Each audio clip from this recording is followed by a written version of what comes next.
हरे कृष्ण भगवद गीता के 18 दिवसीय पाठ्यक्रम में आपका स्वागत है। आज हम लोग अध्याय 8 का अध्ययन करेंगे। इस अध्याय का नाम है अक्षर ब्रह्म योग भगवत प्राप्ति। 6 अध्याय जो कि कर्मयोग प्रधान थे वो हमने देखे, जिसमें भगवान अ, प्राथमिकता देते हैं कर्म को। कर्म के माध्यम से कैसे हम लोग उनसे जुड़े वो बताया था भगवान ने उन 6 अध्याय में। और 6 अध्याय, छठे अध्याय के अंत में हमने देखा था कि भगवान ने निष्कर्ष दिया था। सारे योगों को बताने के बाद भगवान निष्कर्ष दिए थे, योगिनाम अपि सर्वेषां मद्गतेन अंतरात्मना श्रद्धावान भजते वो माम समय युक्त तमो मत। तो भगवान वहां पे बोले थे कि जो योगी मेरे अंतःकरण मतलब अपने अंतःकरण में मेरे विषय में सोचता है, मेरा जो है दिव्य प्रेमा भक्ति में संलग्न रहता है, वो सबसे सर्वोच्च है। यानी कि वहाँ किस योगी को जो है सर्वोच्च बताया गया था, श्रद्धावान भजते यो, जो श्रद्धा पूर्वक भजता यानी कि सेवा करता है, भगवान से दिव्य प्रेमा भक्ति करता है, वो भगवान बोल रहे हैं सबसे सर्वोच्च योगी, यानी कि भक्ति योगी सबसे सर्वोच्च योगी। भगवान ने वहां पे ये निष्कर्ष हमें बता दिया। 7वें अध्याय में हमने भक्ति योग की परिचय के बारे में जाना। भगवान ने वहां पे कुछ ऐश्वर्य बताया जिसके माध्यम से हम उनकी अनुभूति कर सकते हैं। भगवान ने वहां पे अपनी 2 शक्तियों के बारे में बताया जिनके आधार पे ये पूरी सृष्टि में जितने भी प्राणी है, जितने भी जीव है, वो इस सृष्टि में आते हैं। वो 2 शक्ति थी, पराशक्ति और अपरा प्रकृति। परा प्रकृति यानी कि हम लोग, जो कि आत्मा जिसमें काउंट होती है, और अपरा प्रकृति जिसमें कि जो शरीर है, सूक्ष्म शरीर और स्थूल शरीर। स्थूल शरीर जो कि पृथ्वी जल अग्नि वायु आकाश से बना होता है, और सूक्ष्म शरीर जो कि मन बुद्धि अहंकार से बना। और अंतिम श्लोक में भगवान ने ये भी बोला था कि अगर तुम मुझे समस्त लोगों का महेश्वर मानते हो, सारे कार्यों का भोक्ता मानते हो, तो मृत्यु के समय भी तुम क्या करोगे, मुझे प्राप्त कर पाओगे। अभी जो मृत्यु की बात आ रही है इस 8वें अध्याय में, भगवान उस मृत्यु के समय की ही, यानी अंतिम समय के बारे में जो है वो चर्चा करेंगे। बहुत ही महत्वपूर्ण श्लोक है, बहुत ही महत्वपूर्ण अध्याय है, जो कि मृत्यु के समय हमारी क्या तैयारियां होनी चाहिए वो हमें बताता है। वास्तव में हम लोग हमेशा क्या करते हैं, हम लोग हमेशा अपने जीवन जीने की तैयारी करते हैं, लेकिन क्या वो सही तरीका है जीवन जीने का, वो हम लोग नहीं जानते। उसके लिए ये अध्याय हमें पढ़ना बहुत ज्यादा जरूरी है। तो ये अध्याय में भगवान बहुत महत्वपूर्ण चीज बताएंगे, और इसके माध्यम से हम भगवान को कैसे प्राप्त कर सकते हैं, भगवान वो भी इसमें बताएंगे। तो हम लोग इस अध्याय की शुरुआत करते हैं।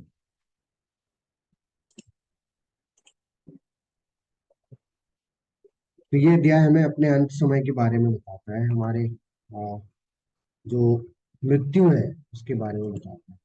तो श्री श्री राधा गोविंद की। तो इस अध्याय की शुरुआत में अर्जुन जो है वो कुछ प्रश्न पूछते हैं पहले। ठीक है, उन प्रश्नों के उत्तर जो है भगवान इस पूरे अध्याय में देते हैं, जिसमें वो डिटेल में जो है एक प्रश्न को जो है उठाते हैं और उसको जो है डिटेल में बताते हैं। हम लोग उसको उस पर ही चर्चा करेंगे। अर्जुन के क्या प्रश्न होते हैं।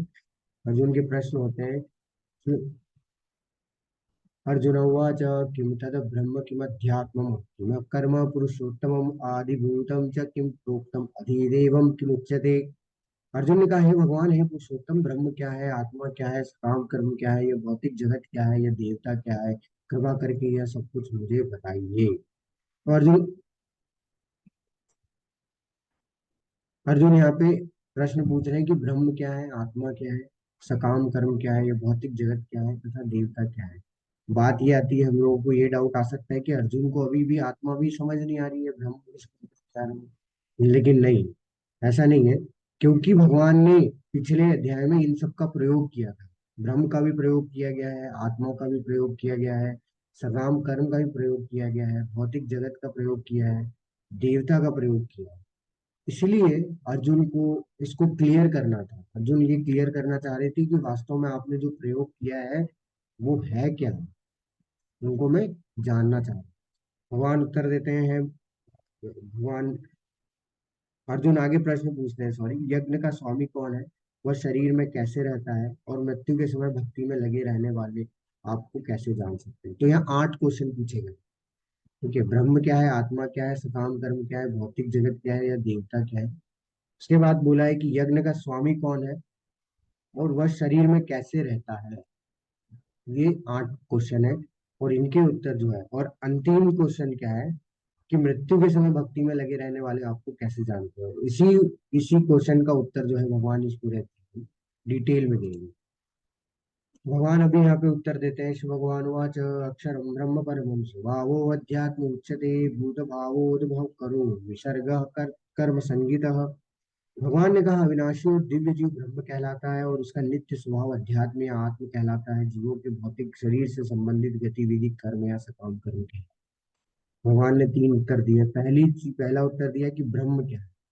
देखिए, ब्रह्म का प्रयोग जो है वो भगवान के लिए भी किया जाता है, यानी परमात्मा के लिए भी किया जाता है और आत्मा के लिए भी किया जाता है, लेकिन यहाँ जो भगवान ब्रह्म का प्रयोग कर रहे हैं वो कर रहे हैं आत्मा के लिए। तो अविनाशी है, ये हमने देखा था। नैनम छिन्दन्ति शस्त्राणि नैनम दहति पावक न चैनम क्लेदयन्ति आपो न शोषयति मारुतम्। अब उसे कोई शस्त्र नहीं है आत्मा को जो काट सके, जो कोई ऐसी अग्नि नहीं है जो जला सके, कोई ऐसी वायु नहीं है जो उसे सुखा सके, और कोई ऐसा पानी नहीं जो उसे भिगो सके। तो इसका मतलब आत्मा क्या है, अविनाशी है, उसका विनाश नहीं किया जा सकता। दिव्य है, क्यों, क्योंकि वो भगवान का अंश है। तो भगवान का अंश है, भगवान दिव्य है, तो आत्मा भी क्या है, दिव्य है। और इस जीव को क्या बोला है, ब्रह्म कहा जाता है। तो अर्जुन के एक प्रश्न का उत्तर उन्हें मिल गया। उसका नित्य स्वभाव क्या है, अर्जुन बोल रहे थे उसका नित्य स्वभाव है स्वभावो अध्यात्म उच्यते, यानी कि भगवान की सेवा करना। अध्यात्म यानी क्या होता है, भगवान की सेवा। अध्यात्म में हम लोग जब भी आगे बढ़ने का प्रयास कर रहे हैं तो अल्टीमेटली वो भक्ति होती है, जो कि भगवान के प्रेम को प्राप्त करना होता है ना। तो अध्यात्म क्या है, अध्यात्म है आत्मा का स्वभाव, नित्य स्वभाव अध्यात्म है। यानी कि नित्य स्वभाव हमारा क्या है, हम भगवान के दास हैं। जीवेर स्वरूप होए कृष्णेर नित्य दास। चैतन्य महाप्रभु बताते हैं हमेशा कि जीव का जो वास्तविक स्वरूप है वो क्या है, कृष्णेर नित्य दास, वो हमेशा भगवान का दास है। हम लोग हमेशा क्या है, भगवान के दास हैं। हम लोग यहाँ आके जो है स्वामी बनने का, हम लोग हाँ, एक तरीके से मालिक बनने का क्या करते हैं, प्रयास करते हैं, लेकिन वो बन नहीं पाते। हमें पता चल जाता है एंड में कि हम तो कुछ है ही नहीं। अब देखिए, आगे इस पे हम लोग चर्चा करेंगे कि क्यों नहीं बन पाते, है ना। तो नित्य स्वभाव हमारा क्या है, भगवान की सेवा। जीवों के भौतिक शरीर से संबंधित गतिविधि सकाम कर्म। सकाम कर्म क्या होता है, सकाम कर्म जब हम लोग फल की इच्छा के लिए कार्य करते हैं। फल की इच्छा यानी वो फल की इच्छा हम लोग किससे पूरी करते हैं, शरीर से पूरी करते हैं। तो ये शरीर से संबंधित जितने भी कार्य किए जाते हैं वो सकाम कर्म होते हैं। और जो आत्मा से संबंधित जितने भी कार्य किए जाते हैं वो सब निष्काम कर्म होते हैं, उसमें किसी भी तरीके की कोई इच्छा नहीं होती। वो किसके लिए होता है, वो सिर्फ भगवान के लिए। तो ये हमने चर्चा दूसरे अध्याय में की थी कि अविनाशी क्यों है, क्योंकि शरीर परिवर्तित होता है। देहिने देहिनो अस्मिन् यथा देहि कौमारम यौवनम जरा तथा देहांतर प्राप्ति धीरा तत्परम भवति। शरीर परिवर्तित हो रहा है लेकिन आत्मा परिवर्तित नहीं होती, इसलिए वो अविनाशी है। देखिए होता क्या है,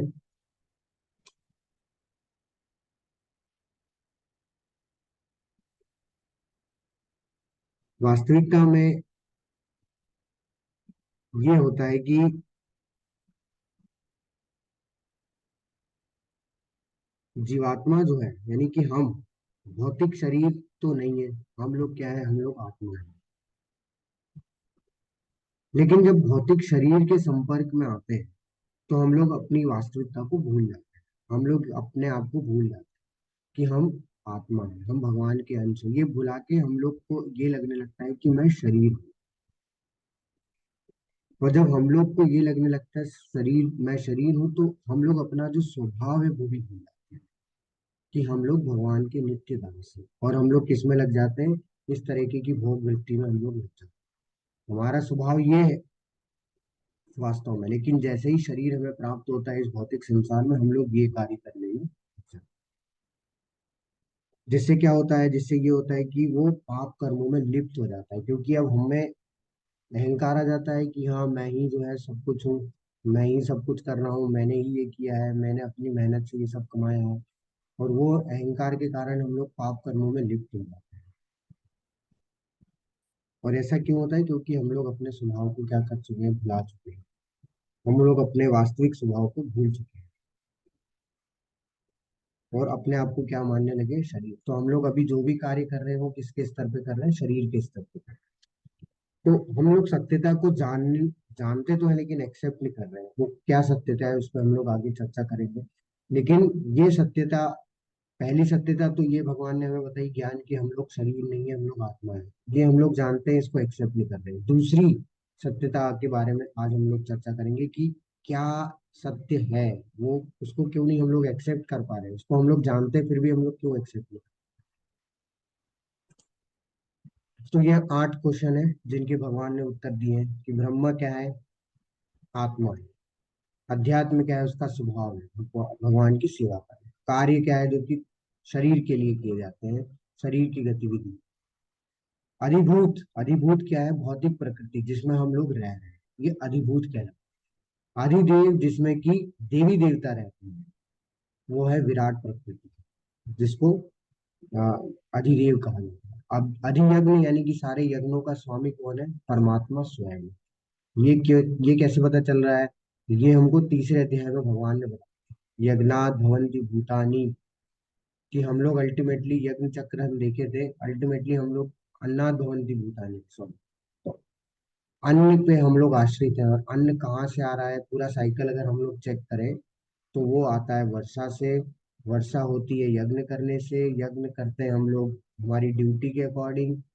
किसके आधार पे, शास्त्रों के आधार पे। शास्त्र क्या है, भगवान की वाणी है। तो हम लोग किस पे निर्भर हो गए, अल्टीमेटली भगवान पे। परमात्मा कहाँ रहते हैं, सभी के हृदय में। और ये चीज भगवान आगे 15वें अध्याय में इसको फिर से पुष्टि करेंगे। मृत्यु के समय कैसे याद किया जा सकता है, स्मरण कर, स्मरण का अभ्यास। अब भगवान जो है उसी मृत्यु के समय कैसे याद किया जा सकता है उसको जो है डिटेल में बताते हैं। तो अब यहाँ से हम लोग ये देखेंगे कि क्यों भगवान का स्मरण जरूरी है, खासकर मृत्यु के समय।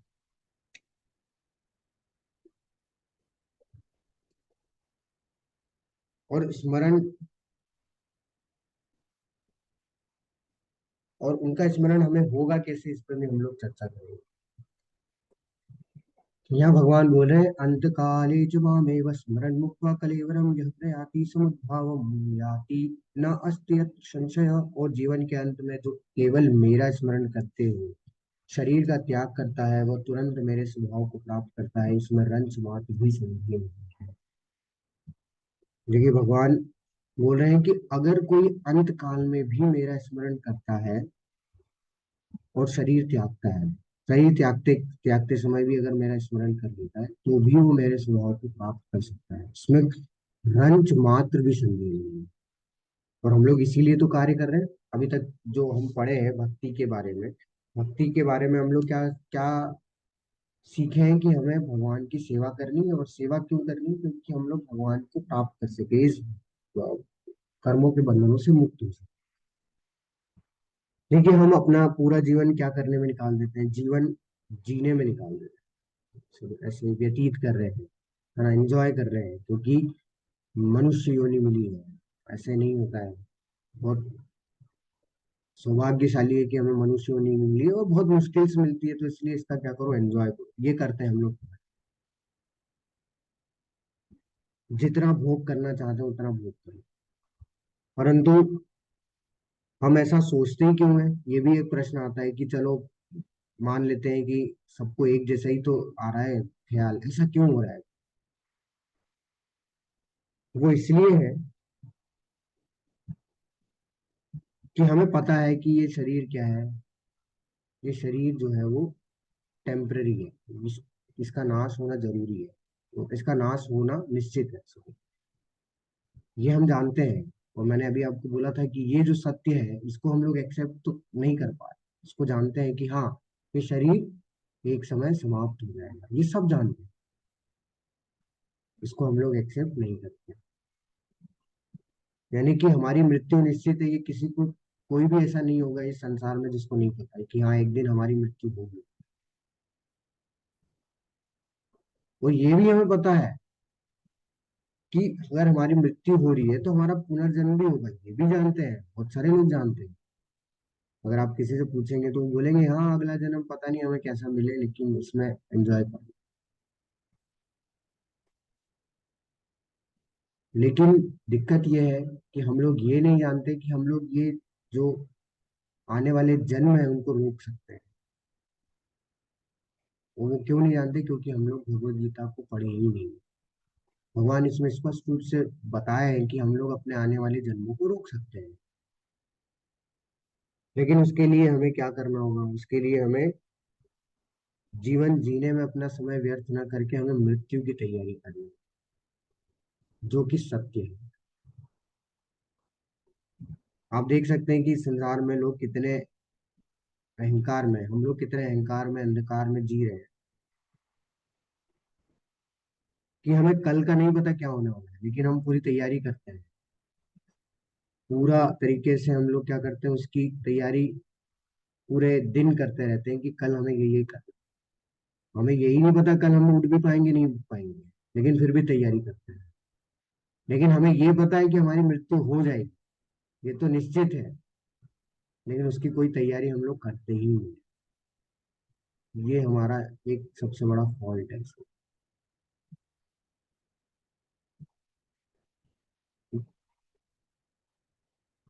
तो इस अध्याय का उद्देश्य ही ये है, बताना है कि कैसे हम अपने मृत्यु के समय भी अपने आने वाले जन्मों को रोक सकते हैं। वो कैसे? भगवान यहाँ बता रहे हैं कि तुम अगर मेरा स्मरण करते हुए शरीर का त्याग करते हो तो तुम मेरे स्वभाव को प्राप्त करो। मतलब बात कितनी सरल बोली भगवान ने कि हाँ तुम्हें कुछ नहीं करना, तुम जब शरीर त्याग करो तुम मेरा स्मरण करो, क्या करोगे? तुम मुझे पाओ। लेकिन एक प्रश्न आता है कि फिर हमें भक्ति करें, करनी क्यों चाहिए? हम शुरुआत से अंत तक भक्ति क्यों करें? ऐसा भी तो है, अंत समय आएगा भगवान को याद कर लेंगे, भगवान का स्मरण हो जाएगा, भगवान को प्राप्त कर लेंगे। पूरा दिन रात बैठ के भक्ति भक्ति चैंटिंग, प्रसाद खाना, ये क्यों करें? हम लोग अपना समय क्यों बर्बाद करें इनमें? जब अंत समय आएगा तो हम लोग आसानी से भगवान को याद कर लेंगे, क्या प्रॉब्लम है? आप में से कोई बता सकता है कि फिर हमें भक्ति करने के लिए क्यों जोर दिया जा रहा है, जब भगवान तो बोल रहे हैं कि अंत समय में मुझे याद कर लेना, तुम मुझे प्राप्त कर लोगे, तो फिर हम लोग भक्ति क्यों करें? हरे कृष्ण प्रभु जी, दंड प्रणाम। हरे कृष्ण प्रभु जी। जो शुरू से हम प्रैक्टिस करते रहेंगे तो ये प्रैक्टिस आखिरी में काम आएगी। और जब हमारी शुरू से प्रैक्टिस ही नहीं रहेगी तो आखिरी में हम नहीं याद कर पाएंगे। आखिरी में हमारा मुंह में वेंटिलेटर पड़ा हो, क्या दुर्दशा हो, ये कोई नहीं जान पाता है। इसलिए शुरू से अगर हम भक्ति करते हैं तो आखिरी में प्रभु खुद हमें याद कर लेते हैं। हरे कृष्ण प्रभु जी। बहुत बहुत धन्यवाद प्रभु जी। हरे हरे कृष्णा। कृष्णा प्रभु। हरे कृष्णा हरे हरे प्रभु कृष्ण। जी। हमारा अंत समय में वैसे ही हमारी चेतना होगी जैसा हमारा जीवन रहा होगा। अगर हमने जीवन पर्यंत भगवान की भक्ति नहीं करी है तो अंत में हमारी चेतना में भगवान नहीं आ पाएंगे। हमारी चेतना वहीं जाएगी जहां हमारी आसक्ति है, वो किसी भी चीज में हो तो उसी तरफ हमारा ध्यान जाएगा। हरे कृष्ण। हरे जी कृष्ण। हरे कृष्ण हरे प्रभु जी। कृष्ण प्रभु जी। प्रभु जी, अंत समय तो पता ही नहीं है कि कब आ जाएगा। जी जी, करेक्ट करेक्ट, ये हरे कृष्ण बहुत प्रभु जी। जिस तरह से हम भौतिक जगत में प्रैक्टिस करते हैं या अभ्यास करते हैं वो हमारे जीवन में आता है, तो उसी तरह हम भगवान का नाम लेते रहेंगे तो अंत समय में हमें भगवान स्मरण रहेंगे प्रभु जी। बहुत बहुत धन्यवाद। आप लोग ऑलरेडी फिलोसफी में इतने स्ट्रांग हो चुके हैं, तो बहुत, सभी ने एकदम करेक्ट उत्तर दिया कि अल्टीमेटली ऐसा है कि जो मृत्यु है ना वो एक तरीके से एग्जाम जैसी है। अगर आप देखिए हम लोग हर एग्जाम देते हैं उसके लिए होता क्या है कि उसके लिए हमें पहले से तैयारी करनी होती है। अगर मान लीजिए कल आपकी एग्जाम है और मैं आपको 1 घंटा पहले बता दूं कि ये सिलेबस है, पॉसिबल है कि हम लोग उसको पास कर पाएंगे? हम खोल के भी नहीं देख पाएंगे उसको, है कि उसमें इतना डर जाएंगे पहली बात तो, कि 1 घंटे में एग्जाम है और सिलेबस अभी पता चला। तो मृत्यु जो है वो ना बहुत कष्टदायी होती है ना। हम लोग देखते हैं कितना आसानी से आदमी मर जाता है ना, कितना आसानी से जो है वो आंखें बंद कर लेता है और हमको लगता है कि चलो ये तो चला गया। बहुत कष्टदायी होती है मृत्यु, बहुत ही ज्यादा कष्टदायी। आपको पता है कि हम लोग क्यों भूल जाते हैं कि हम लोग शरीर, हम लोग आत्मा है? उसका कारण ही है आसक्ति, कि आत्मा इतनी ज्यादा आसक्त हो जाती है इस नश्वर शरीर से कि वो इसको छोड़ना ही नहीं चाहती। उसे खींचा जाता है इस शरीर में से, जब जाके वो निकलती है। तो जो यमदूत होते हैं वो क्या करते हैं, वो खींचते हैं। जब वो खींचते हैं तो इतना कष्ट होता है इस शरीर में। और वो हमें क्या होता है, अब जब हम लोग इससे आसक्त हैं तो वो हमें कष्ट कहाँ से होता है, क्योंकि हमें खींचा जा रहा है ना, आत्मा को खींचा। तो गरुड़ पुराण में इसका उल्लेख आता है कि जब अंतिम समय आता है और जब अंतिम समय में जब आत्मा को इससे खींचा जाता है, यानी आत्मा जब शरीर को त्यागती है, तो उस समय जो दर्द होता है वो बहुत ही दर्दनाक स्थिति होती है। मतलब ऐसा दर्द, उसमें दर्द का उल्लेख ऐसा किया गया है कि लाखों बिच्छू जब एक साथ एक ही समय पे जब डंक मारते हैं, उसके समान जो है दर्द होता है जब शरीर से आत्मा निकलती है। अब आप सोच सकते हैं कि जब एक बिच्छू जब काटता है तो व्यक्ति बेहोश हो जाता है, वो सहन ही नहीं कर पाता। तो जब लाखों बिच्छू एक साथ जब डंक मारेंगे तो क्या स्थिति होगी, वो दर्द कैसा होगा? तो ये दर्द सहन कर पाना बहुत ही मुश्किल होता है। हमें नहीं दिखता वो, लेकिन वो दर्द, पीड़ा वो सहन होती है। अब उस पीड़ा में आप सोचिए, व्यक्ति को अपने बारे में भी नहीं समझ में आता तो वो भगवान के बारे में कैसे स्मरण कर पाए? और यही कारण है कि वो व्यक्ति क्या है, उस समय पे भगवान को याद नहीं कर पाता। उसके बाद आप कितना भी कोशिश कर लो, आप उसके आसपास भगवत गीता, भागवतम, आप उसके पास महामंत्र सब कुछ कर लो, हाँ उसे तकलीफ कम हो जाएगी, क्योंकि भगवान का नाम असर तो करेगा। तकलीफ कम हो जाएगी थोड़ी सी, लेकिन तकलीफ मिलेगी जरूर। और उसे स्मरण तो बिल्कुल भी नहीं आएगा, आप उसके कान में क्यों ना हो, बिल्कुल भी नहीं आएगा। तो ये प्रॉब्लम है, इसीलिए भगवान यहाँ पे इतना आसानी से नहीं बोल दे रहे कि मेरा स्मरण कर।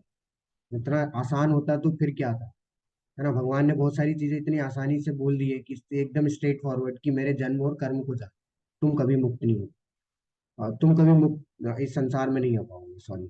तो अब हमें लगता है वाह, जन्म कर्म तो मैं जानता हूँ, इतना आसान नहीं है। अगर भगवान बोले हैं तो इतना आसान नहीं है। और ये हम लोग अपने प्रैक्टिस जब करेंगे भक्ति में तब हमें पता चलेगा। हमें बैठना 1 घंटा 10 मिनट आसान नहीं है, सिर्फ भगवान के नाम को सुनने के लिए। तो फिर भगवान के स्वभाव को जानना, भगवान की प्रकृति को जानना कितना मुश्किल होगा। तो इसलिए भगवान का स्मरण हम लोग तब तक नहीं कर पाते जब तक कि हम लोग प्रैक्टिस नहीं करेंगे। तो शुरुआत से ही हमें क्या करना होती है, प्रैक्टिस करनी होती है। और ये जो भक्ति का मार्ग है जो कि हमें बताया जा रहा है, जो हमें नियम बताए जा रहे हैं, जब तक हम लोग इनका पालन नहीं करेंगे, जो हमें भगवान बार बार बोल रहे हैं कि तुम अपने कर्मों को क्यों नहीं मेरे लिए करते, तो भगवान का कारण ही ये है बोलने का कि अगर तुम अपने सारे कर्मों में तुम मुझे जोड़ लोगे, तुम जो भी कार्य कर रहे हो अगर तुम मुझे उसमें फिक्स कर लोगे, तो अंत समय में कोई दिक्कत नहीं आएगी। क्यों? क्योंकि हम लोग हर कार्य किसके लिए कर रहे हैं, भगवान के लिए कर रहे हैं।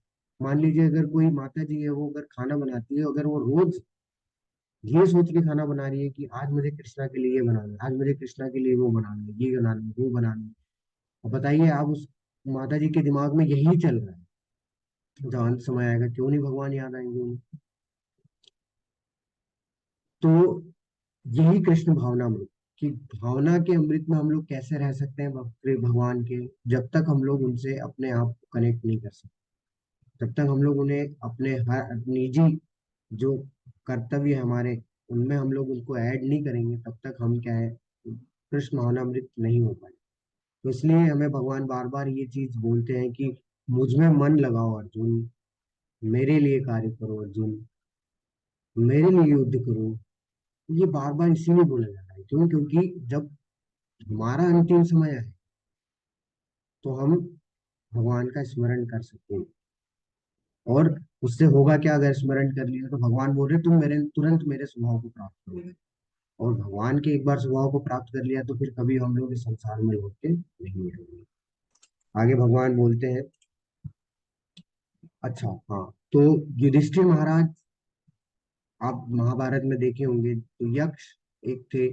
हाँ, यक्ष के कुछ प्रश्न पूछे जा रहे थे, क्योंकि उनने क्या किया था, वो बिना प्रश्नों के उत्तर देके उनके भाइयों ने वो पानी पी लिया था और उनकी क्या हो गई थी, मृत्यु हो गई थी। और उनको पुनर्जीवित करने के लिए यक्ष ने युधिष्ठिर महाराज से प्रश्न पूछा। तो यक्ष का एक प्रश्न ये था कि इस संसार में सबसे आश्चर्यजनक चीज क्या है। युधिष्ठिर महाराज का उसमें उत्तर क्या होता है कि सैकड़ों और हजारों जीव हर पल मृत्यु के निकट जा रहे हैं, लेकिन फिर भी एक मूर्खतापूर्ण जीवन जीने वाला खुद को मृत्युहीन समझता है और मृत्यु के लिए तैयार नहीं होता। इस यह इस दुनिया का सबसे आश्चर्यजनक यह इस दुनिया की सबसे आश्चर्यजनक चीज है। हमें पता है कि हमारा एक एक क्षण बहुत महत्वपूर्ण है।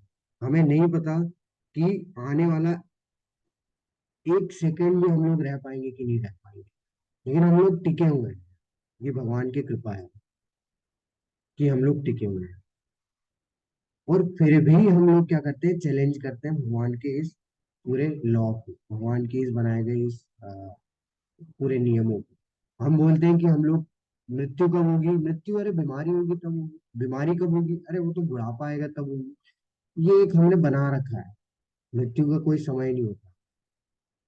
मृत्यु जो है वो बच्चे की गर्भ में भी हो जाती है, माता की। तो मृत्यु जो है वो ये समय काल परिस्थिति कुछ नहीं देखती।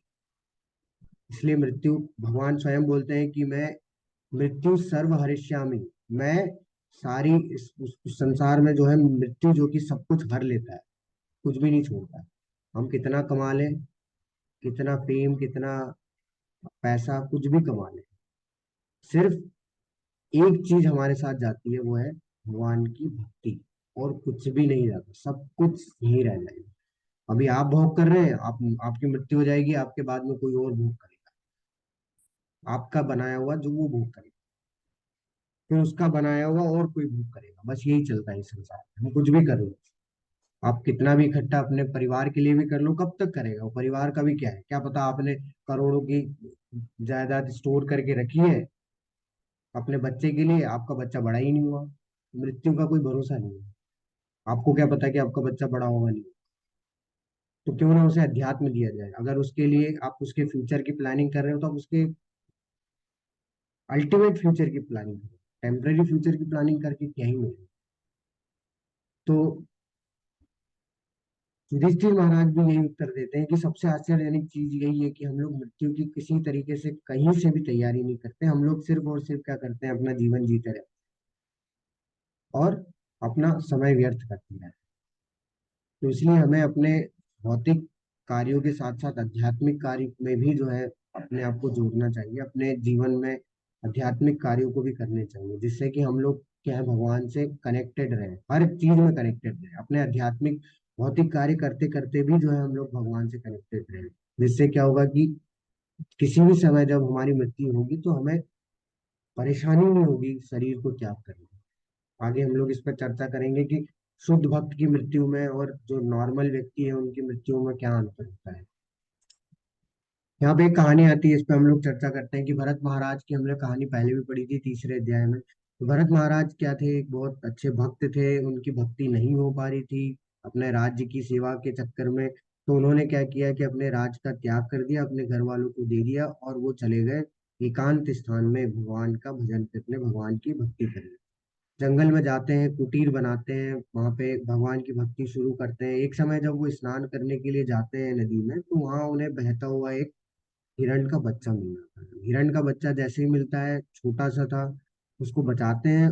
और जब उसको अपने कुटीर में लेके आते हैं, थोड़े दिन तक सेवा करते हैं, तो उससे उसको उनकी आसक्ति हो जाती है और वो फिर उसे अपने बच्चे की तरह जो है वो पालने लगते हैं। अब पूरा समय वो अपना किस में व्यतीत करते हैं, उस हिरण के बच्चे की सेवा में। उसको एकदम बच्चे जैसा रखते हैं, उसे खिलाते हैं, उसे नहलाते हैं, उसके साथ खेलते हैं, क्रीड़ा करते हैं। अब इससे होता क्या है कि इससे ये हुआ कि वो अपने जो मूल उद्देश्य जिसके लिए कि वो अपने राज्य का त्याग किए थे वो भूल जाते। एक समय ऐसा ही होता है, वो रात में अब बच्चे बच्चे जैसा पालते थे तो वो अपने पास ही उसे सुलाते थे। अब है तो जानवर, है तो वो मनुष्य नहीं। जानवर की स्थिति ऐसी है कि वो कभी भी एक जगह शांत नहीं बैठ पाता, तो वो जो है हिरण उठ के भाग जाता है। अब जब भरत महाराज की नींद खुलती है, उन्हें पता चलता है कि अच्छा हिरण तो भाग गया। अब उनकी आसक्ति है, ऐसा होता है जब पिता बच्चे से आसक्त होता है तो कैसा होता है कि वो नहीं सहन कर पाता जब उसे वो नहीं दिखे। तो वैसे ही हुआ भरत महाराज का भी, उन्हें नहीं सहन हुआ, वो उसे ढूंढने निकल गए। कहाँ? उस घने जंगल में। पूरा अंधेरा था और वो जंगल में चले गए। हुआ ये कि जैसे ही वो एक छोर पे पहुंचे जंगल के, आगे खाई थी, उनका पैर फिसला और वो उस खाई में गिर के उनकी मृत्यु हो गई। मृत्यु होने के बाद क्या हुआ उस पर हम लोग चर्चा करेंगे आगे। इस श्लोक के आधार पे वो कहानी मैंने सुनाई है आपको, जो कि शास्त्रों से ही है। ये श्लोक में भगवान बोलते हैं, यम यम वापि स्मरण भावम त्यजन्ते कलेवरम तम तमेवेति कौन्तेय सदा तद्भाव भाविता। हे कुंती पुत्र, शरीर त्यागते समय मनुष्य जिस जिस भाव का स्मरण करता है वह उस भाव को निश्चित रूप से प्राप्त होता है। तो हुआ क्या? अभी ये श्लोक आपको समझ में आ रहा है कि जो भी शरीर त्यागेगा और जिस भाव में त्यागेगा उससे वो शरीर अगला जन्म जो है उसका ही स्वभाव का प्राप्त होगा। भरत महाराज किसके भाव में थे? भरत महाराज के भाव में हिरण का बच्चा चल रहा था, और जैसे ही उनकी मृत्यु हुई उन्हें अगला इसका मिल गया, हिरण का मिल गया। तो शरीर त्यागते समय हम लोग जिसका भी स्मरण करते हैं, जिस भाव का भी स्मरण करते हैं, उस भाव को हम लोग प्राप्त करते हैं। और यही कारण है, भगवान ने पिछले श्लोक में क्या बोला कि तुम शरीर त्यागते वक्त मेरा स्मरण करो, जिससे तुम मेरे स्वभाव को प्राप्त करोगे। अन्यथा होगा क्या? तुम किसी और का स्मरण करोगे तो उसे प्राप्त करोगे।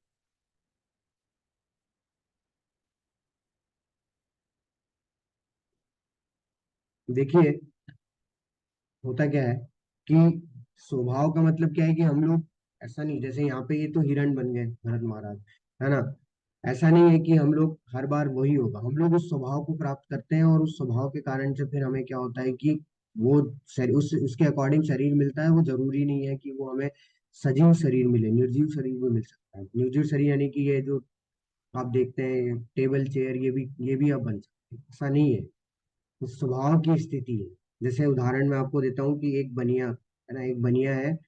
एक कहानी है छोटी सी, जिसमें कि एक बनिया था, उसकी क्या है, अंतिम समय नजदीक आ गया था। डॉक्टर ने बोल दिया है कि अब इसके सारे जो है सारे इसके जो अंग है वो फेल हो चुके हैं, अब कुछ नहीं वो कर सकते, कभी भी इनकी मृत्यु आ सकती है। अब क्या होता है कि सारे उसके परिवार वाले, उसके बच्चे, उसके उसके बहू, उसके पत्नी, उसके भाई बंधु सब जो है वो एकत्रित होते हैं हॉस्पिटल में।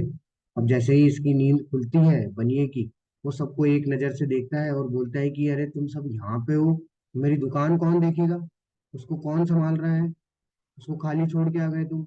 अभी देखिए बनिए की स्थिति ऐसी है कि वो मरने की स्थिति में है, लेकिन फिर भी उसके दिमाग में क्या चल रहा है? उसके दिमाग में सिर्फ दुकान ही चल रही है। अभी कुछ क्षण में ही उसकी मृत्यु हो जाए, लेकिन फिर भी क्या चल रहा है? दुकान। होगा क्या कि अगर उसकी मृत्यु हो गई तो वो क्या है, दुकान बन जाएगा? नहीं, ऐसा नहीं है, दुकान नहीं बनेगा वो। या तो अब दुकान से उसका आसक्ति है, दुकान का उसका भाव है, तो उसे उसी में रहना है, तो या तो क्या होगा, या तो वो कोई चूहा बन जाएगा, या तो उसके कुछ अच्छे कर्म होंगे तो वो क्या बन जाएगा कि वापस मालिक बन के उस दुकान में आएगा, या तो नौकर बन के आएगा, या तो बाहर कोई कुत्ता जो कि आसपास उसकी रक्षा करने के लिए आएगा। तो इस ऐसे स्वभाव को प्राप्त होगा, मतलब कि वो आसपास उसके घूमता रहेगा, आसपास ही उसके रहेगा। देखिए, हमें जब शरीर मिलता है तो हम इसको कैसे समझ सकते हैं? जैसे हम लोग कपड़े खरीदने जाते हैं, वैसे आप कपड़े खरीदने जाते हैं तो जो कपड़े हम लोग खरीदने जाते हैं वो दो चीजों पे निर्भर, एक तो हमारी इच्छा पे, और एक हमारे पास कितना पैसा है उस पे। अगर हमारी इच्छा अगर नहीं है, हमारे पास बहुत पैसा है, तो हम लोग कपड़े नहीं खरीद पाएंगे। मान लीजिए अगर हमारे पास पैसा नहीं है, हमारी इच्छा बहुत है कुछ खरीदने की, तो भी हम लोग नहीं खरीद पाएंगे। वैसा ही स्थिति होता है शरीर को प्राप्त करने के लिए। जो आत्मा है उसे शरीर कैसे प्राप्त होता है, दो चीजों पर निर्भर करता है, एक तो हमारे कर्म पे, एक हमारी चेतना, हमारी इच्छाओं पे। अंतिम समय में क्या होती है, हमारी चेतना, हमारी इच्छाएं क्या होती है। तो अगर हमारी इच्छाएं अच्छी हैं, हम लोग, हमारे स्मरण में अच्छा अच्छा आ रहा है, लेकिन हमारे कर्म खराब है, तो उसके अकॉर्डिंग हमें प्राप्त होगा शरीर। और हमारे कर्म अच्छे हैं लेकिन इच्छाएं खराब है, और स्मरण हम लोग कुछ अलग कर रहे हैं अंतिम समय में, तो क्या होगा, हमें उस तरीके से शरीर। तो इसलिए व्यक्ति क्या करता है, जिस भी भाव का स्मरण करता है, उसे कुछ भी आता है दिमाग में उस समय पे, वो उसको स्वभाव को प्राप्त कर लेता है। तो भगवान इसलिए हमें बार बार ये जोर दे के बोले हैं कि तुम मेरा स्मरण करते हुए शरीर त्यागो अर्जुन, नहीं तो तुम कभी भी संसार से मुक्त नहीं हो। अतएव हे अर्जुन, तुम्हें सदैव कृष्ण रूप में मेरा चिंतन करना चाहिए, और साथ ही युद्ध करने के कर्तव्य को भी पूरा करना चाहिए। अपने कर्मों को मुझे समर्पित करके तथा अपने मन एवं बुद्धि को मुझ में स्थिर करके तुम निश्चित रूप से मुझे प्राप्त कर सकते हो, सर्व कर सकोगे। तो यहाँ क्या बोल रहे हैं भगवान कि कैसे हम लोग कर सकते हैं ये कार्य। ये कार्य हम लोग ऐसे कर सकते हैं जैसा अर्जुन को बताया। अर्जुन को बोल रहे हैं कि तुम क्या करो, अपने कर्मों को मुझे अर्पित करो। यही भगवान तीसरे अध्याय से हमें बोलते आ रहे हैं। तथा अपने मन और बुद्धि को मुझ में स्थिर करो। तो जब हम लोग अपने कर्मों को अर्पित करेंगे तो अपनी इंद्रियों से भगवान की सेवा करेंगे, और जब अपनी इंद्रियों से भगवान की सेवा करेंगे तो इंद्रियों से ऊपर है मन। मन हमारा स्थिर हो जाएगा, मन से ऊपर है बुद्धि, बुद्धि हमारी स्थिर हो जाएगी, और हम निश्चित रूप से किसको प्राप्त करेंगे, भगवान को प्राप्त। तो इसलिए अर्जुन को क्या बोल रहे हैं, तुम युद्ध करो लेकिन मेरा स्मरण करते हुए करो, मेरे लिए करो, मेरी प्रसन्नता के लिए करो, अपने मन बुद्धि को मुझ में स्थिर करके कार्य करो। तो क्या होगा, तुम मुझे प्राप्त करोगे। अगर तुम्हारी मृत्यु होती है तो तुम मुझे प्राप्त, इसमें कोई भी संदेह नहीं है। वो यही चीज भगवान हमें भी यहाँ से बताना चाह रहे हैं अर्जुन के माध्यम से, कि अगर तुम इस तरीके से भी अपना कार्य करते रहोगे तो तुम निश्चित है कि मुझे प्राप्त कर पाओगे, इसमें कोई भी संदेह नहीं है। अब भगवान जो है इसको इतनी बार रिपीट करेंगे। अभी आप देखिए, अलग अलग तरीके से इतनी बार रिपीट करेंगे यही चीज को, कि आप कैसे प्राप्त करो, मुझे कैसे प्राप्त, आप मुझे कैसे प्राप्त करोगे, ये हर बार बोलेंगे। देखिए यहाँ पे फिर से यही चीज बोल रहे हैं, हे पार्थ, जो व्यक्ति मेरा स्मरण करने में अपना मन निरंतर लगाए रखकर अविचलित भाव से भगवान के रूप में मेरा ध्यान करता है, वह मुझको अवश्य ही प्राप्त होता है। फिर से भगवान बोल रहे हैं कि जो मेरा स्मरण करने में अपने मन को निरंतर लगाए रखता है, वो कैसे होगा, जब हम लोग उनके लिए कर्म करेंगे। मतलब कि हम उनकी प्रसन्नता के लिए जब कार्य करेंगे, अपनी प्रसन्नता के लिए कार्य करेंगे तो हम लोग अपने अपने लगे रहेंगे। लेकिन जब उनकी प्रसन्नता के लिए कार्य करेंगे तो हर समय उनके लिए जो है हमारे दिमाग में आएगा कि हाँ ये उनके लिए खरीद लेते हैं, ये भी खरीद लेते हैं, ऐसा मंदिर बनवा लेते हैं, भगवान का भोग लगा के प्रसाद बंटवा देते हैं। ठीक है। तो ये सब जब तक हमारे दिमाग में नहीं चलेगा, जब तक हमारे मन जो है निरंतर भगवान में नहीं लगेगा, तब तक हम लोग भगवान का ध्यान करने के योग्य नहीं हो पाएंगे। जैसे ही हम लोग इस कार्य को करते हैं, इस अभ्यास को करते हैं, तो ये निश्चित है कि भगवान बोल रहे हैं कि मुझको तुम अवश्य ही। एक कहानी आती है अजामिल की इसी में, कि भगवान का अंतिम समय में नाम जो है वो कितना हमें फायदा दे सकता है, अगर हम लोग पूरा जीवन अगर भक्ति करते हैं। उसकी बात है, मतलब आप इस कहानी को सुनिए, मैं बताता हूँ आपको। श्रीमद् भागवतम में ये कहानियां है, आप पढ़ सकते हैं। अजामिल की कहानी क्या है, कि अजामिल नाम का एक व्यक्ति था, वो भगवान का अच्छा भक्त था। अपने परिवार के साथ में वो भगवान की पूजा अर्चना करता था, भक्ति करता था। ऐसे ही एक समय पे, अब वो रोज जो है ये हवन करता था, तो अब एक लकड़ियां जो है वो जंगल से बटोरने जाता था, वो जाता है वैसे ही उसके लकड़ियां बटोरने के लिए जंगल में। जब वो जंगल में जाता है तो वो एक स्त्री को और एक पुरुष को जो है वो देख लेता है। अब जब वो स्त्री और पुरुष को देखता है तो उसके अंदर जो है वो काम अग्नि जो है वो क्या हो जाती है, काम अग्नि उत्तेजित हो जाती है उसकी। अब बात ये आती है कि देखने से काम अग्नि उत्तेजित हुई है, तो हम लोग अगर इस पे चर्चा करें तो देखिए, पाप कर्म ना इस संसार में हो रहे हैं, हर जगह हो रहे हैं। और आप नहीं चाह के भी उसे देख देख लेंगे। क्यों? क्योंकि आपको भगवान ने आंखें दी है। तो आंखें हैं हमारे पास, देख सकते हैं, लेकिन वास्तव में हमें करना क्या नहीं है। भगवान हमें ये नहीं बोले कि देखना नहीं है, भगवान हमें बोले उस पर ध्यान नहीं लगाना है। दूसरे अध्याय में हमने देखा था कि दो जो श्लोक थे जो कि हमें साइकोलॉजी सिखाते हैं कि कैसे व्यक्ति का पतन होता है, उसमें पहला ही चीज क्या था? ध्यायतो विषयाभुंसा संगति उपजायते संगात संजायते कामा कामा क्रोधो भी जायते। कि अगर हम लोग कोई चीज देखते हैं और अगर उसको देख के उस पर कॉन्टेम्पलेट करते हैं, उस पर हम लोग ध्यान लगाते हैं, तो वो क्या होता है? उससे हमारी आसक्ति हो जाती है। अजामिल के साथ यही हुआ। अजामिल ने उस वेश्या को और उस पुरुष को जब देखा, तो अजामिल की उस वेश्या के प्रति आसक्ति हो गई। क्यों? क्योंकि दिन रात उसका ही चिंतन करता है। और जब उसका चिंतन करने में उसके प्रति आसक्ति आ गई, तो अजामिल ने क्या किया? उस वेश्या से आगे चल के शादी कर ली। और अब देखिए पतन कैसे होता है। जैसे उसने शादी की, अब उसकी इच्छा पूर्ति के लिए, उस वेश्या की इच्छा पूर्ति के लिए उसने क्या किया? उसने पाप कर्मों को करना शुरू कर दिया। उसने अपने घर वालों को त्याग दिया, अपने बच्चे को, अपने बीवी को, अपने माता पिता को, सबको घर से निकाल दिया। चोरी करने लगा, लोगों को धोखा देने लगा। सारे तरीके के पाप कर्मों में लिप्त हो गया, सिर्फ और सिर्फ उस वेश्या की इच्छा पूर्ति करने के लिए। अब हुआ क्या? हुआ ये कि अब उस वेश्या के साथ अपना जीवन बिताते बिताते उसके बच्चे हुए।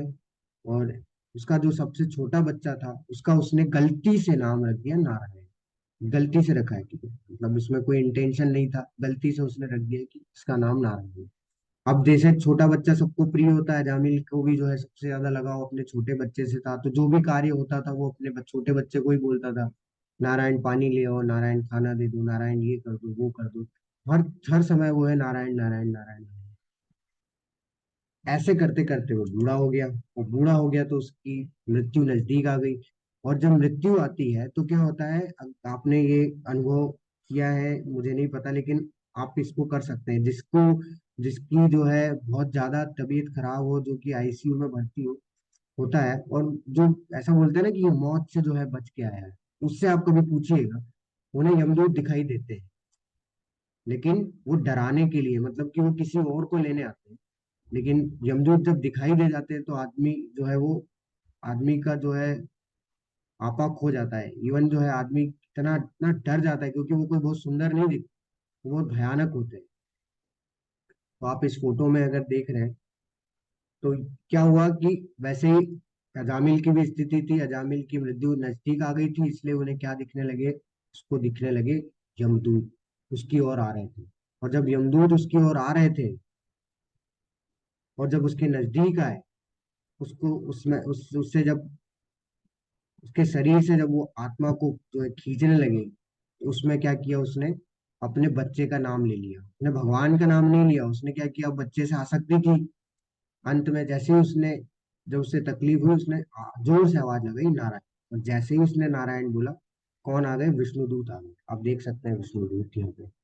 और विष्णुदूत आ गए। विष्णुदूत जब आए तो यमदूत और विष्णुदूत के बीच में बहुत गहन जो है वो क्या हुई? वार्तालाप हुई।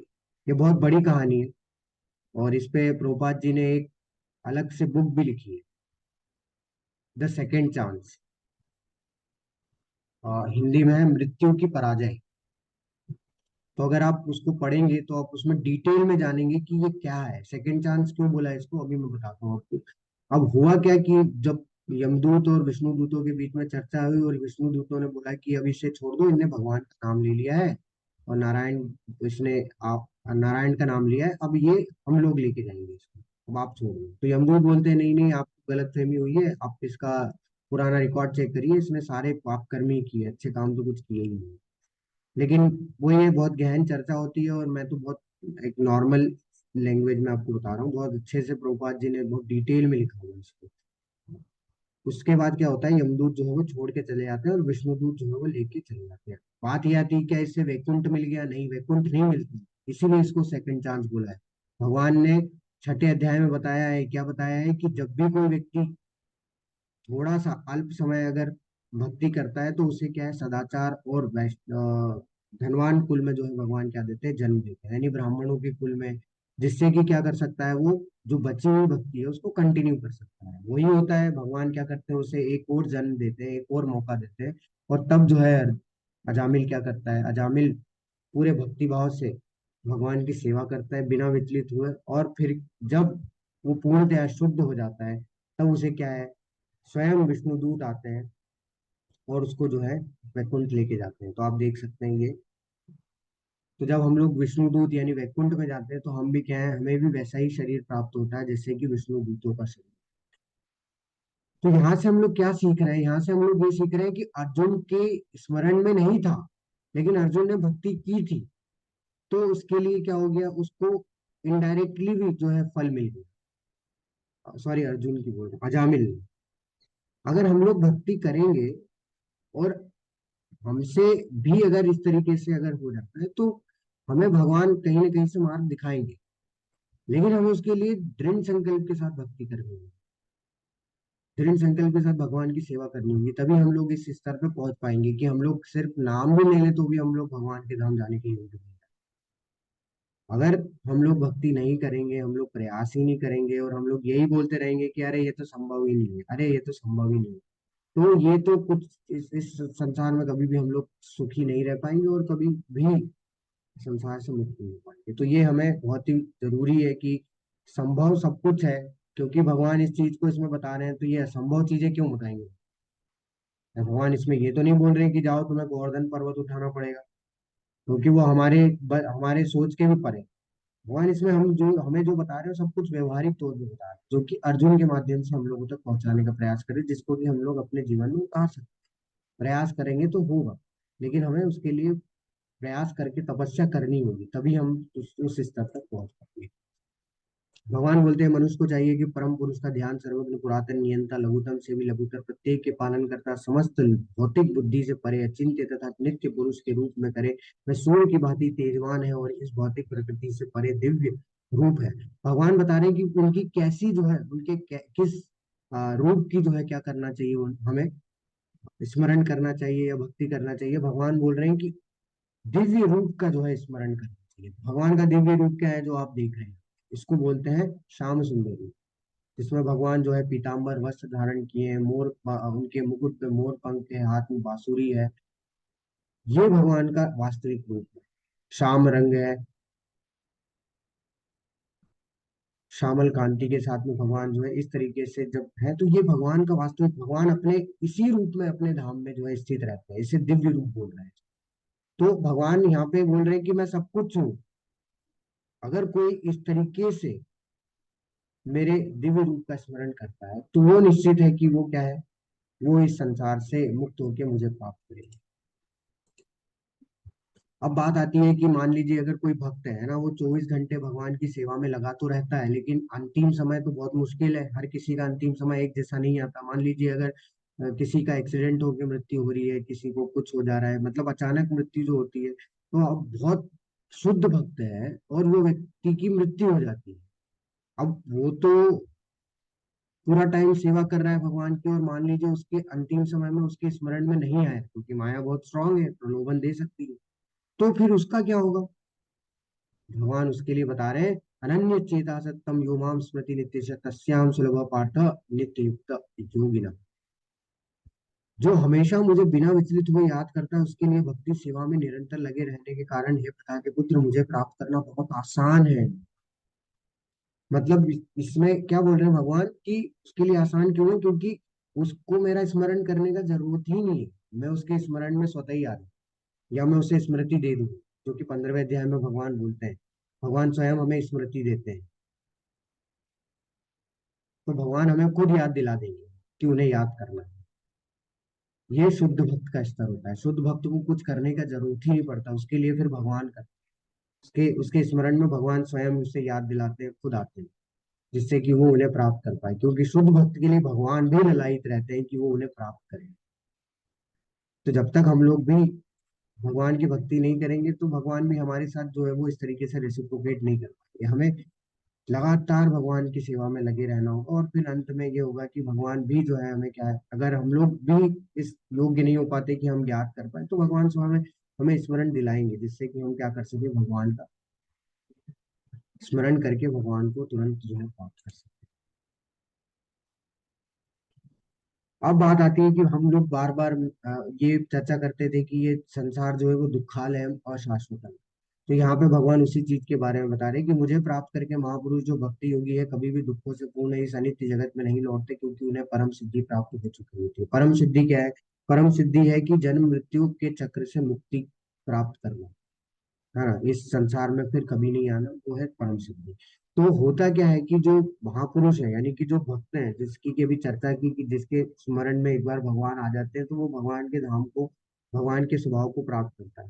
तो ऐसे जो लोग हैं ये कभी भी जो है इस दुखों के जो संसार है, दुखालय, ये दुखों का जो घर है, ये भौतिक संसार, इसमें कभी भी वो आनंद नहीं है। उन्हें पता है कि ये अनित्य है, ये कभी ना कभी समाप्त होगा ही होगा। इसलिए वो क्या करते हैं, यहाँ पे भगवान के भजन में अपने आप को लगा के रखते हैं। यहाँ पे वो किसी भी तरीके का भोग करने में अपने आप अपना जीवन व्यर्थ नहीं करते। जैसे उदाहरण के तौर पे यहाँ पे जो आप देख रहे हैं पास में जो एक क्लिप चल रही है, उसमें क्या दिखाया जा रहा है कि अगर किसी किसी को जेल हो जाती है ना, अब वो जेल में जाता है, उसे बहुत आनंद आता है, क्योंकि जेल में क्या हो रहा है, उसे उम्र कैद हो गई, उसे सब कुछ तो मिल रहा है, जो एक बेसिक नीड होती है वो सारी पूरी होती है जेल में। आपको जो है खाना मिलता है, आपको सोने के लिए जगह मिलती है, छत मिल रही है।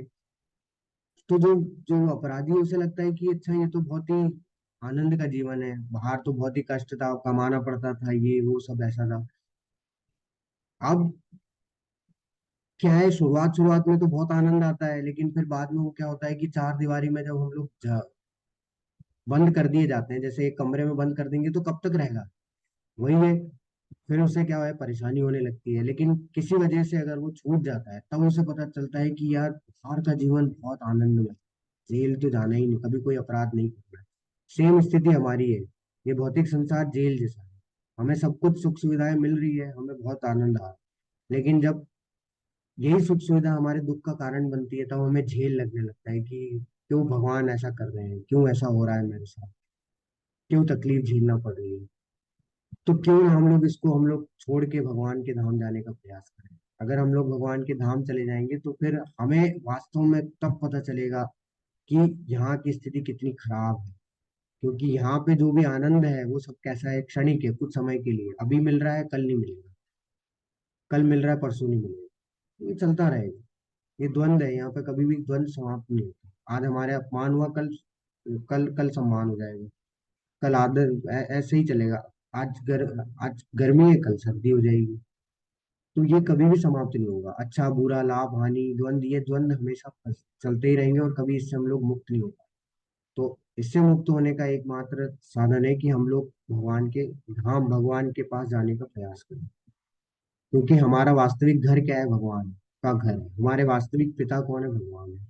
तो क्यों ना हम सारे मिलके, ऐसा नहीं कि मेरे या आपके, आपके परिवार वालों के भी, इस संसार में जितने भी जीव हम देख रहे हैं सबके ही वास्तविकता में परमपिता भगवान ही है। तो हमारा एकमात्र ये लक्ष्य होना चाहिए कि क्यों ना हम लोग अपने घर, अपने पिता के पास वापिस जाए, जिससे कि हम लोग अपना आनंद उस अपने घर में रह के आनंद का भोग कर पाए, यहाँ पे इस अ, क्षणिक आनंद को जो है त्याग के। बात आती है कि हम लोग हर जगह सोचते हैं, हर बार यही सोचते हैं कि मृत्यु हो जाती है तो आपने देखा होगा कि हम लोग क्या करते हैं, भगवान से प्रार्थना है कि भगवान जो है इन्हें स्वर्ग की प्राप्ति है। अच्छे अच्छे कर्म तो हमें नहीं पता किए नहीं किए, लेकिन जो है इसे स्वर्ग की प्राप्ति है, स्वर्ग की प्राप्ति हो, स्वर्ग की प्राप्ति हो। हम जानते ही नहीं स्वर्ग क्या है, हमें क्या पता कि स्वर्ग है क्या। भगवान यहाँ बता रहे हैं कि इस जगत में सर्वोच्च लोक से लेकर निम्नतम सारे लोग दुखों के घर हैं। तो वो स्वर्ग ही क्यों ना हो।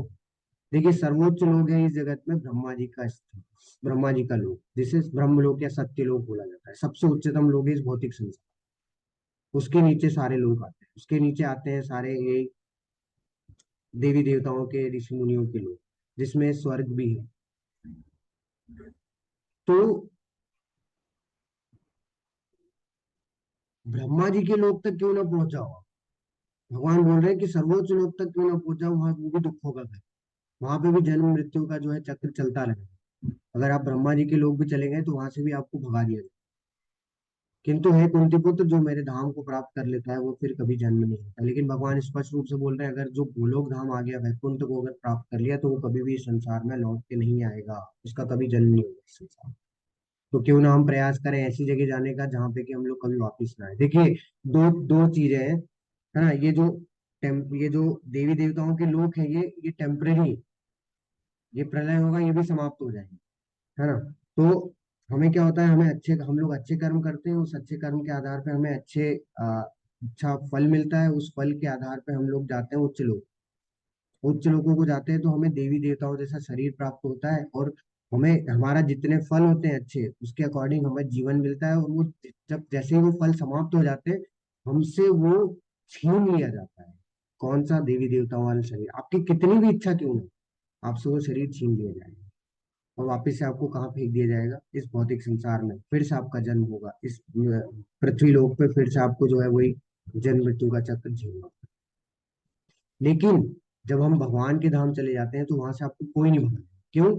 जैसे आपको उदाहरण देता हूँ, अगर आप किराए के मकान में जाते हैं, तो किराए जो मकान मालिक है, वो कुछ महीने के बाद बोलता है कि अब आप खाली करो। वो आपको भगा सकता है, क्यों? क्योंकि आप रेंट पे रह रहे हैं, क्योंकि वो मालिक है। लेकिन जब आप अपने घर में रहते हैं, तो आप क्या, आपके माँ बाप आपको भगाते हैं? हमारे माँ बाप हमको बोलते हैं नहीं भागो यहाँ से, नहीं। सेम वही स्थिति है। भगवान का धाम हमारा स्वयं का घर है, हमारे पिता का घर है। भगवान हमें नहीं भगाएंगे वहां से, जब तक हमारी इच्छा ना हो। लेकिन जब हम लोग किसी और लोक में जाते हैं, तो वो हमारा घर नहीं है। हम वहाँ क्या कर रहे हैं? भोग करने जा रहे हैं। हमें रेंट पे शरीर मिला है, तो वो हमसे छीन लिया जाता है जब हमारा सब कुछ समाप्त हो जाता है। तो इसलिए ये हमें प्रयास करना चाहिए कि हम स्वर्ग के लोगों को ना प्राप्त करके हमें कहाँ जाना है? हमें अपने घर जाना है, जहाँ पे कि हम लोग क्या है, सुखपूर्वक जो है अपना समय व्यतीत कर सके अपने पिता के साथ, यानी भगवान के साथ। तो भगवान अपने धाम के बारे में बता रहे हैं कि जैसे वेदांती अप्रकट और अविनाशी बताते हैं, जो परम गंतव्य है, जिसे प्राप्त कर लेने पर कोई वापस नहीं आता, वही मेरा परम धाम है। भगवान अपने धाम के बारे में बता रहे हैं कि क्या है वो वो अप्रकट है, कभी ऐसा नहीं है वो प्रकट हुआ है कहीं से। जैसे भगवान है, वैसे ही उनका धाम है, पता नहीं कहाँ से आया है। वो अविनाशी है, वो कभी विनाश नहीं होता, कितना भी प्रलय आ जाए वो वैसे ही बना रहता है, जिसे प्राप्त कर लेने पर कोई वापस नहीं आता। जो ही भगवान बता रहे हैं, यम प्राप्य न निवर्तन्ते तद्धामम परमो मम, ऐसा मेरा परम धाम है, कि एक बार अगर तुमने उसे प्राप्त कर लिया, तो कभी भी तुम इस संसार में लौट के नहीं आओगे। अब बात आती है कि भगवान के परम धाम के बारे में और भी शास्त्र उल्लेख करते हैं, बिल्कुल करते हैं। ब्रह्मा जी स्वयं जो है ब्रह्म संहिता में उल्लेख करते हैं कि जो भगवान का परम धाम है, वो चिंतामणि पत्थरों से बना हुआ है। ब्रह्मा जी बताते हैं, चिंतामणि पत्थर यानी कि वो जिसको भी छूते हैं उसे सोना बना देते हैं। भगवान का परम धाम ऐसा धाम है कि जहाँ पे जो वृक्ष है वो कल्प वृक्ष है। कल्प वृक्ष यानी कि हमारी जो इच्छा होती है वो इच्छा पूरी करते हैं। जो फल खाने की इच्छा हो, जो फूल लेने की इच्छा हो, वो सारी जो इच्छा पूरी करते हैं, किसी भी सीजन में। ऐसा नहीं है हम लोग जिस हिसाब से यहाँ पे अपने भौतिक संसार में कि एक ही सीजन में आम आता है, नहीं। इसलिए उसको कल्प वृक्ष बोला जाता है। वहां पे जो गायें हैं भगवान के धाम में, वो सुरभि गायें, जो कि अनंत मात्रा में जो है दूध देती है। हमारे यहाँ सीमित मात्रा में गायें हैं, ठीक है। तो ये सब जो हम लोग देख रहे हैं, एक प्रतिबिंब है ना। वास्तव में जो हमारे इस संसार में जो दिख रहा है, वो एक परछाई है बस, उल्टा प्रतिबिंब दिखता है। बाकी जो वास्तविकता में जो चीजें हैं, वो भगवान के धाम में ही है। और भगवान के धाम में हजारों हजारों लक्ष्मियां जो है, लक्ष्मी माता जो है क्या है, भगवान की सेवा में हमेशा तत्पर रहती है। गोविंद आदि पुरुषम तमहम भजामि, ऐसे गोविंद आदि पुरुष का मैं जो है क्या करता हूँ, प्रणाम करता हूँ। तो ब्रह्मा जी भी इसकी पुष्टि करते हैं कि भगवान का जो परम धाम है वो क्या है, वो नित्य है, जिसमें कि हम लोग हमेशा से निवास करते हैं। और भगवान जो कुछ भी लीलाएं अपने इस आ, मनुष्य रूप में आके यहाँ पे करते हैं, वो सब वही लीलाएं होती है जो अपने नित्य धाम में जो है भगवान हमेशा करते रहते हैं। वो हमें ये स्मरण कराने आते हैं, ये दिखाने आते हैं कि तुम पता नहीं किस चीज में लगे हो, क्यों ना तुम मेरी इन लीलाओं में जो है मेरा साथ, वहां पे आनंद का भोग करो। तो वो वही चीज दोहराते हैं यहाँ पे, वो जो चीज हमेशा अपने धाम में करते हैं। और इसी चीज के आधार पे जो मृत्यु का एक हम लोग ये जो अध्याय पढ़ रहे हैं, तो उसी पे एक मुकुंद माला स्त्रोत करके एक बुक है, जो कि राजा कुलशेखर है, उन्होंने लिखी है। और वो अपनी इस प्रेयर्स में, प्रार्थनाओं में भगवान के लिए लिखते हैं कि हे कृष्ण, कृपया मेरे मन को तुरंत अपने कमल के फूलों के पैरों की ओर जाने दे, जैसे कि राजहंस कमल के फूलों के तने में प्रवेश करता है। जब मेरी अंतिम सांस के समय मेरा गला हुआ पित्त और कफ की क्रिया से संकुचित हो जाता है, तो मैं आपको कैसे याद पाऊंगा। तो ये यहाँ पे क्या बता रहे हैं कि ये यहाँ पे कुलशेखर, जो राजा कुलशेखर, वो ये बता रहे हैं कि हमको हर बार क्या बोला जाता है, हमको हर बार ये बोला जाता है कि आप भक्ति, भक्ति तो बुढ़ापे का काम है, आप बुढ़ापे में भक्ति कर रही है, अभी अपना जीवन जीने में लगाओ। क्या तुम अपने समय को व्यर्थ कर रहे हो भक्ति करने में, भगवान का नाम लेने में? ये सब थोड़ी ना अभी किया है, ये जब किया जाता है जब हम लोग पूरी तरीके से सेवा निवृत्त हो जाए, तब हमें करना चाहिए। तो भी व्यक्ति नहीं कर पाता है।